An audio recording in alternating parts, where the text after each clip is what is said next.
All right, hey everybody, I am here with Trevor, big Jolkona supporter, and I'm not quite sure how you got involved with this. Well, it's funny because I can't remember if I had lunch with Adnan and then donated, or donated and then had lunch with Adnan. I like the story where I donated first. So I think that's the one that's true. But earlier this year I got really interested in what I call practical philanthropy, which is let's give money, but let's make sure it's working for us.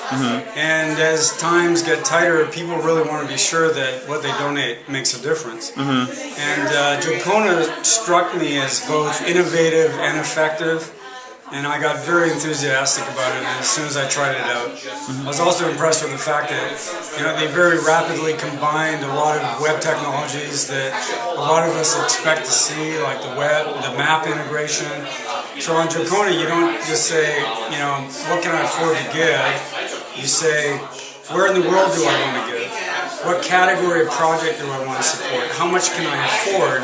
And then it automatically filters all the projects that you want to give to. And my very first donation was I think it was maybe $30 to educate an Afghan girl for a whole semester. And I thought, holy cow. I need to do more of this. More people need to do more of this. And I thought that the visibility into the affordability, the fact that once you gave, proof was forthcoming, that your money was actually spent on what you intended, and the web and social integration, I thought that was hugely exciting. So I've been donating pretty steady since they launched in June. And I pepper Adnan with complaints about, hey, I want this feature to look a little different, or hey, I invited all these relatives to my new campaign, and I need to check up on them. Can you show me who's donated? So it's a lot of fun to be there at the birth of what I think is cutting edge for philanthropy. It's awesome. It's exciting. So how did you first find out about Jolkona? I really honestly can't remember. It's a little embarrassing. I can't remember the exact moment, but I do know that we tweeted back and forth initially. Okay. And I'm not even sure how we found each other, even on Twitter, but we did. And we started talking, and I may have already donated by then. And he, kind of pinged me and said, hey. And we got some conversations going. Eventually we had lunch, and he introduced me to the whole backstory. And I was pretty much addicted. So you've become a cheerleader of sorts. Absolutely. And so what is your, what do you tell your friends, your family about Jolkona? Okay, like any good marketer, and that's one of the hats I wear, I tailor the message to the recipient. So my parents, I just say, look, this is a worthy cause. You can actually see where your money goes. To people who are maybe younger and a little more tech savvy, I talk of the fact that, hey, you're not only helping projects all over the world, you're helping pioneer a brand new way to give. There's certain large entrenched charities that kind of feel like black holes when you give your money. It drops in there and you're not exactly sure what happens.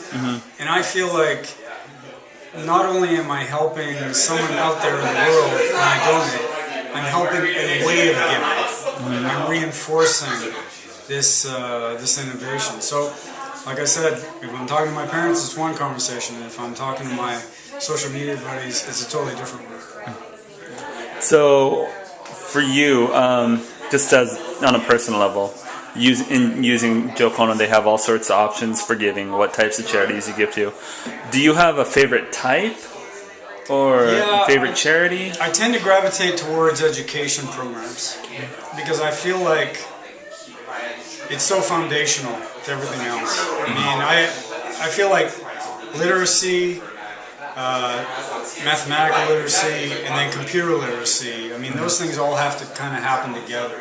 And if people don't have basic education, there's just no way of getting to where they need to be. Because to me, that education is the basis of choice, democracy, collaboration.